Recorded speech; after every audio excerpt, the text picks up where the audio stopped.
to another Gen Mouse 45 video, where today I'm going to be reviewing and reflecting on Puzzle House by the Dragon Prince, as promised. I had a video beforehand with the first two graphic novels and how I joined the series, so now we're moving on to the third graphic novel. So very excited and stoked to be talking about young Claudia and young Soren. But before I dive in, I do want to make mention, spoilers ahead for both this book as well as the Dragon Prince Season 1 through 5. I will be talking about Season 5 and any past graphic novels, any reflections and whatnot, so do be aware, spoilers be ahead, so yes. And I also want to mention too that I am not sponsored by the show, not affiliated at all. I'm just a fan giving my personal review and reflections of the graphic novel. So now that that's out of the way, we can go ahead and get started. So a little bit of background info, and if you see me looking off to the side, I have my lovely document of notes, so I'll be looking at that from time to time. But yes, Puzzle House, as it is called, is a graphic novel that was released on August 1st, 2023, so not too long ago. I'm keeping in with the times. I know I tend to do book reviews much later, but this one I was like, oh, I do want to read it.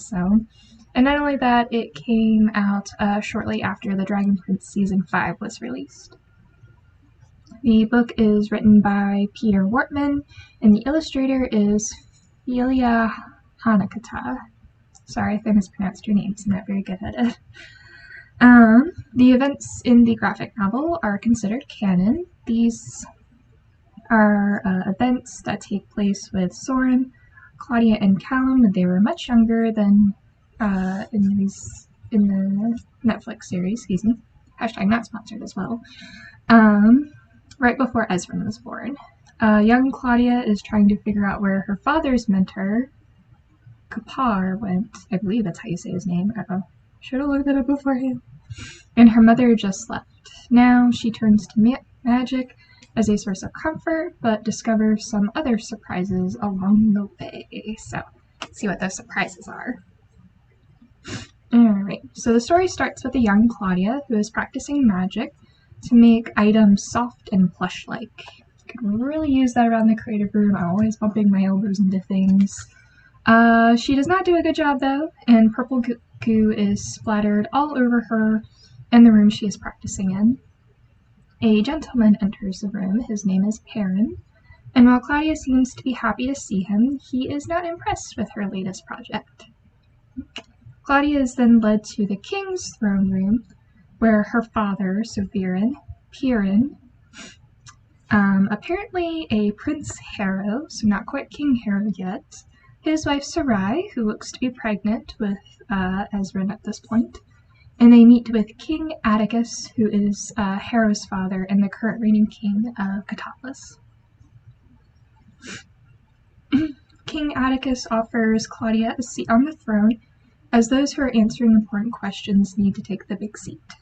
Claudia admits that the throne is not so comfortable, and how she was working on a spell to make things plush-like, but King Atticus waves his hands hurriedly, saying that is not necessary. They talk about different places where she can practice magic. Baron still holds on to Claudia's book, and stays behind to talk with King Atticus. However, Claudia overhears the conversation, because that's what children do best. Instead of following their other people, they're just like, hey, I'm gonna eavesdrop instead. Claudia overhears the conversation and about Baron's mentor, Kapar. He mentions a house that contains a maze, and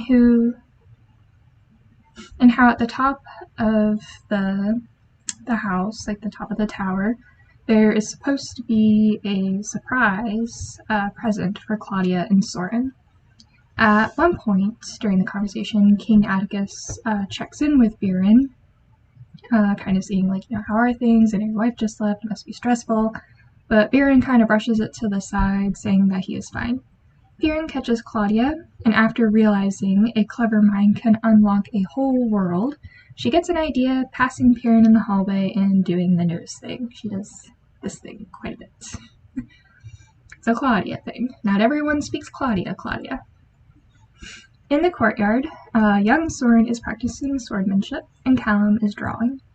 When Soren sees Claudia doing the nose thing, he realizes she has an idea. They talk about the puzzle house and what Kapar would have left for them. Soren reluctantly agrees to help his sister out. Later that night, they sneak past the guards and leave the castle to the forest towards where the puzzle house is. Arriving at the puzzle house, Claudia tries to unlock the door without a key using the bolt-nail-bolt, so it's kind of similar to the rockstone that's in seasons 1 and 5. I thought that was pretty clever. As she is doing this, Soren hears the tree branches move, despite no wind being felt, and grows a bit fearful. However, Claudia unlocks the door and they head inside, which I did like when they entered the illustrations for the inside of the house and the structure. It looked very, very nice and fancy. Inside, Claudia notices a lantern and uses step magic to light a flame. Meanwhile, Soren is pondering why there are unicorn decorations on the banister. Those were not there before. Claudia notices an inscription on the bottom of the lantern, which reads, "Some things are hidden in the dark, others in the light. Sometimes solutions are hidden in plain sight." They make their way up the staircase, and Soren hears the tree branches rustle again. Claudia and Soren make it into a room with a fireplace and a few comfy chairs. They notice several small magic creatures, statues, in the fireplace top. Soren tries to talk to Claudia about all the changes that have been going on and how she seems a bit more lively when she's talking about magic. That part kind of reminded me of season 4 whenever he was trying to talk to her and stuff. It was like he's playing the big brother card, he cares about his sister, but she's so distracted with all the magic stuff that she's just kind of like, "I'm fine." Kind of like how Viren was too, like, "I'm fine." At that moment, Claudia figures out the puzzle on the fireplace with the unicorn and stuff, and the fireplace starts to spin around, which Soren jumps on before it closes behind them. In a new area, Claudia uses the lantern, and a yellowish-greenish path appears. They follow it and arrive in a hallway, right before another wall slams down, further trapping them in the puzzle house. Soren brings up Kapar, and Claudia says that he left them multiple items, a note, a present, and a spellbook. Claudia wishes Kapar was still around, so that way she can talk to him about magic. Soren brings up their father, but Claudia says that he won't help her. They both arrive at a set of stairs, and upon stepping on the first one, the floor beneath them kind of opens up, and they both fall through, sliding down a chute back outside the house. They go back inside and try again, so round 2, trying to see if one of the statues was like a switch, but then they fall through again. So they go back up a third time, they both hit the switches of the statues together and fall right through. So, third time was not the lucky time, or the charm, or whatever it is. At this point, Soren decides he has had enough and that he is going to do things his own way. He decides that he's going to climb up the tower, which is pretty tall.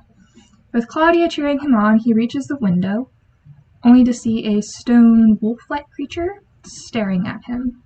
Startled, he lets go of the tower and falls, which then Claudia uses the plush spell and turns some nearby stones soft, which helps break Soren's fall. So she was able to finally master that spell. Claudia asks Soren what he saw, and he says he saw monsters, which fascinates her. While Soren pleads with her that it is all too dangerous, he leans against the tower and something clicks. Claudia uses some magic and figures out the puzzle, which reveals a set of staircases up to the tower where Soren was. They both climb the stairs and arrive at the room. Alright, so inside, Claudia realizes that they're just statues. They're not real creatures, they're statues of creatures. Claudia sees some notes on a desk and is figuring out the next puzzle. Soren jumps on a Vanther statue, and Claudia figures out what the note means. She then presses the unicorn horn, and the contraption begins to move in a circle around the tower. She then notices there is a twist, and upon moving the unicorn horn again, reveals a red button, which of course she presses, because who isn't tempted by a big red button? You just want to push. And upon doing so, the floor underneath them opens up, but they're still on the little stone creatures moving around, kind of like a carousel. They start falling into the bottom of the tower, going slightly below. Despite some slight dangers, it is fun for both of them, and they arrive at the bottom of a secret passage. Claudia and Soren decide to explore and find a room with several door entrances, some with pictures and icons like above the doorway. They travel through one and arrive at a study, which is a total mess, total disaster. If there's a spell for cleaning up or anything like that, please teach it to me, I want to know. They try to figure out what happened, but they hear a screeching noise. They go to investigate to see a giant's face looming in the darkness. Frightened, they both panic and run away. The next day, Claudia is at the library reading a book about the history of giants. Callum finds her and tells her about when he lost his father, that his mother told him that it was okay to grieve, that they should remember the people they lost and still love them. Claudia remembers that the giant looked sad and ran out of the library. It was kind of similar. I was just rewatching season 1 for an upcoming project. I'll probably already have links down below, but it reminds me of whenever in season 1, Callum gives her an idea. She does the nose thing. She doesn't do it here, but she does like the nose thing, like runs out and stuff. And that's pretty much what she does here too, so. Outside, Claudia approaches Soren, who tells her no, they will not be going back to the puzzle house. He has had enough of adventures. And Soren pleads with Claudia to not go back, and she agrees. Later that night, Claudia leaves the same way Soren showed them, and she heads back to the puzzle house. Great listening, Claudia. Great. She goes back to the giant, saying she wants to talk. They talk about Kapar and how he captured the giant. Claudia tells the giant she came back because she thought the giant looked sad, which the giant says that Claudia also carries a sadness within her. Claudia starts to deny this at first, but then the emotions pour out, and she talks about how she lost important people in such a short amount of time. The giant offers words of comfort, which include, "You'll find a way like a river through rock." The mantra seems to help Claudia calm down, and she finds a way to free the giant. The giant lets her know about a box that contained a puzzle that he could not solve, leaving him frustrated. The giant says something about being hidden in plain sight, which Claudia does the nose thing again, and using her lantern, holds it up to the collar and sees 2 snakes. She motions out her bracelet that has the 2 snakes on it, a gift from Kapar, and using it, she is able to unlock the collar from the giant's neck. The giant is now free, which they then thank Claudia and open the doors, excited to see the stars. Claudia goes back to the box with the scroll in it. The giant gives the box to Claudia, saying that giants guard it, but since Claudia has a good heart, she should keep it. Even though Claudia doubts her abilities, the giant encourages her that she is good, since they treated the giant as though they were a person. The giant gives their names, Kruha, and says to find them again one day. The next day, Claudia is in her room studying, and Viren comes in to talk to her. He says he attempted to clean the book and gives it back to her on one condition, that she practice magic in one room that he shows her. Claudia agrees and tells her true feelings of being angry and sad with others, and she apologizes. Viren also apologizes and says he is there for her. The 2 share a hug, and then before leaving, Viren notices the box and opens the scroll, but can't see anything. Claudia mentions a line again, "Only the pure of heart," and opens the scroll, not seeing anything at first. But then a soft light blue map with a tree, unicorn, a bridge-looking thing, river, and clouds appear. At least that's what I can see on the images. I'm not sure if there's more or if those aren't the right ones, but that's what I saw in the book. Claudia looks at the map with glee. And that's pretty much where it ends. So, and that is Puzzle House. Yay! So just some last minute thoughts and reflections. I really enjoyed this story. It was really nice seeing Claudia and Soren interacting. I kind of already knew, like, Soren wasn't very big on magic when he was younger, because there was, like, a reflection, like, from the ashes, from the shadows, where Claudia resurrects, like, the spirit of their cat or something, and then it's only for, like, a short little while, and he's just like, well, it's just, we shouldn't be doing all that, and Claudia's just like, you don't understand. So yeah, but this is a bit more in-depth. Let's see. It says, I enjoyed the stories. Let's see. There's a lot of like small panels. I feel like in past graphic novels, there's like big panels where there's like fighting or, you know, a lot of talking and dialogue. This was very small panels, very transitional type of way, which kind of worked with the story and like figuring out puzzles and whatnot. So, it did work rather well. I noticed in the beginning of the story Snap Magic, which Claudia of course uses in season 1. Actually, I was watching season 2 and realized that Viren can do the Snap Magic to make like fire and flames, so Snap Magic. Oh yes, this was a curious little thought. I have yet to rewatch season 3, that's later on this week, after this recording and stuff. But whenever Soren's like showing Claudia out and they're trying to get past the guards, I've always wondered like how did Soren help Ezran escape, and then realizing like Soren probably knows the castle better than anyone else, because he says like, one day what happens if I have to help the king, and he did, he helped King Ezran, so I realized that too. Oh yeah, there was a part in the book where like Soren's like, you know, what happens if the house ate Kapar, and Kapar is like still in here, and he's on the walls, and all I can think of is that like TikTok audio or something where it's like, he's in the walls and stuff. I was like, that'd be funny if anybody like cosplay like young Soren and do that line. That'd be so funny. But Kapar wasn't in the walls. Minor spoilers, he's coined. So we're getting into my theory here in a second. But Claudia and Soren's relationship at this stage, it was cute. He really wanted to protect her. You know, their interactions, very brother-sister-like. So that was really well done. I'm wondering if we will see Kruha again. I do notice, you know, the Dragon Prince cast, they'll introduce like these cute side characters like Ellis and Ava, and then Suro and the Blood Moon Huntress and stuff. But then they don't come back. It's like I kind of want to see them again, or like all grown up. So I'm wondering if we will see Kruha again. I feel like, especially the line like maybe one day we'll meet again. It's like, oh, is that potential for another season or even another book or something? Like, what do you mean we're gonna see him again? So, I wonder if the map will be a part of future seasons. I feel like that's so important, especially after like season 5 and stuff. And there's only 2 seasons at the time of this recording. There's only 2 more seasons left, so it's like, will that map help out? I mean, you know, spoiler alert, but just saw that in the beginning. Claudia lost her leg. She's probably gonna start losing hope about like saving her dad, finding Erebos before the others and stuff.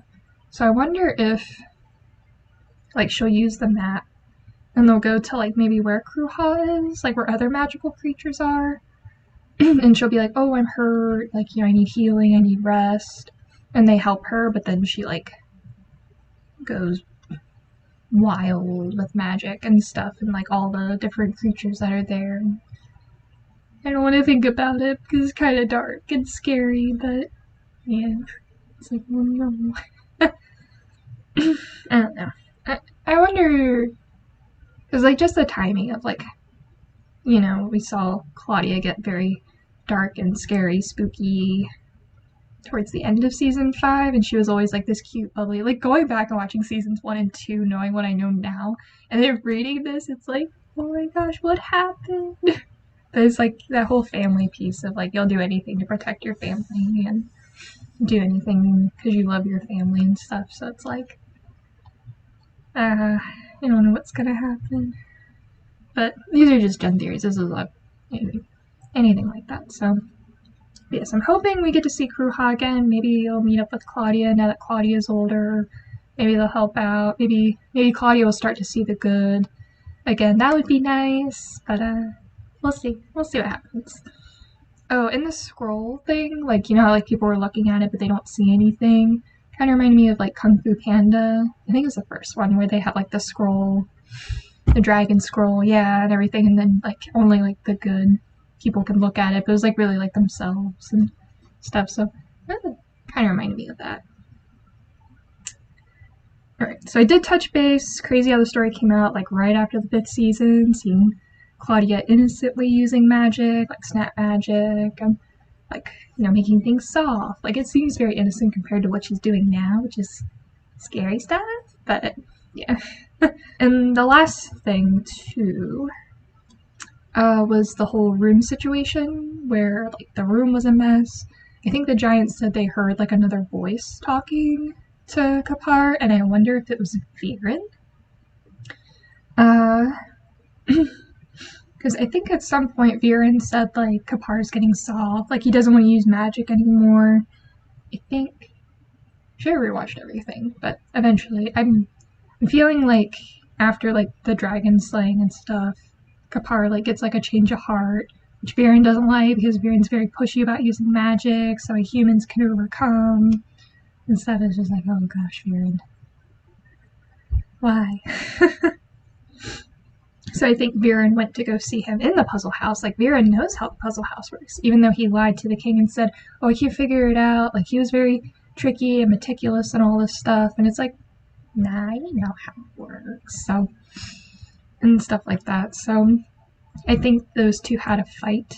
And maybe that's when Kapar got coined, because then he disappears. Everybody's like, oh, well, last time we saw him was in the puzzle house. So he's stuck in there, but he's not. This is a Gen theory. It's kind of stretching it, but I think Kapar's guilty conscience caught up to him. And at this point, Viren's just push, like, use more dark magic and stuff. So, what does he do? He coins them, because that's what Viren does. He doesn't like what you have to say. Yeah, get a coin. So, yeah. I don't know. Maybe one day we'll know the full story, but yeah, it's crazy. Crazy stuff. So, and with that is all of my final thoughts and reviews. So let me know if you read this story yet. I've tried waiting to post the videos so folks could catch up on it. It's a very nice read. Lots of pretty colors, darkish colors and stuff. So really enjoyed it. Hopefully they make another one here soon. I'm excited for season 6. I'm a little nervous and stuff. And then there's season 7, of course, so it'll be fun stuff. So I think that's pretty much it. So let me know, are you part of the Dragon Prince fandom? I should have reviews down below, hopefully here soon, of the first 4 seasons. Yeah, we're doing 2 and 2 with team and interviews with some guests and all that. So good stuff all around. But yeah, working on it. And with that, we'll conclude this review until the next one, whatever that may be. But do let me know, have you read it? Let me know your thoughts. What are some of your theories about the Dragon Prince? What's going to happen next? I love talking about the Dragon Prince. It's always fun to find folks to talk about Dragon Prince with. So, alrighty. And hopefully everyone's taking care, staying safe. And as always, peace, love, and kindness. Bye, everyone.